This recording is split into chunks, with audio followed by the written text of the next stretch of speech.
দেৰগাঁৱৰ বালিদুৱাত শোকৰ বন্যা স্বগৃহত উপস্থিত দুৰ্ঘটনাত মৃত্যু হোৱা যুৱতীৰ নশ্বৰ দেহ বাসগৃহত মৃতদেহ আহি পোৱাৰ লগে লগে শোকাকুল পৰিৱেশে বিৰাজ কৰে শুকুৰবাৰে গুৱাহাটীত দুৰ্ঘটনাত পতিত হৈছিল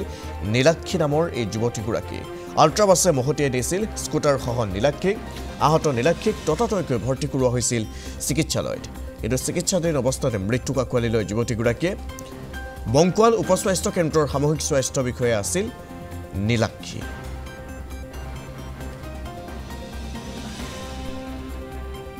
সঁচাকৈ আমাৰ ভণ্টি হয় নীলাক্ষী বৰা আৰু সমাজপ্ৰিয় আছিলে প্ৰত্যেকে ভাল পায় এগৰাকী মৰম লগা ছোৱালী আছিলে মেধাৱী ছাত্ৰী আছিলে যিহেতু এটা চাকৰি পাইছিল চৰকাৰী চাকৰি স্বাস্থ্য বিভাগত কৰ্মৰত অৱস্থাতে আছিলে গোটেই গাঁওখনত এতিয়া শোকত ভাগি পৰিছে নিশ্চয় দেখিছে আপোনালোকে যে জনসমুদ্ৰত পৰিণত হৈছে ইমানেই ভাল পায় ছোৱালীজনী ইমান মৰম লগা ছোৱালী সুদূৰ গুৱাহাটীলৈ গৈছিল বিশেষ কামত কিন্তু দুৰ্ঘটনাত পতিত হৈ আমাৰ মাজৰ পৰা চিৰবিদায় মাগিলে আৰু অকল মেধাৱীয়ে নহয় সাংস্কৃতিক পথাৰখনতো বহুত অৱদান আছিলে মানে ছাত্ৰ ছাত্ৰীসকলৰ লগত যিখিনি নৃত্য তেখেতসকলে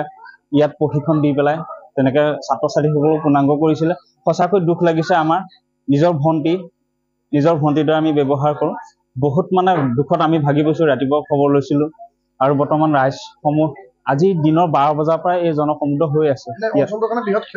অঞ্চলটোৰ কাৰণে প্ৰতিভা তাৰমানে এটা সুন্দৰ প্ৰতিভা আমাৰ পৰা হেৰাই গুচি গ'ল মানে প্ৰতিভা বুলি এইবাবে কৈছোঁ প্ৰতিটো দিশতে মানে আগৰণুৱা আছিল ছোৱালীজনী নীলাক্ষী বৰা মই য'তে আছে আত্মাৰ চিৰশান্তি মই কামনা কৰিছোঁ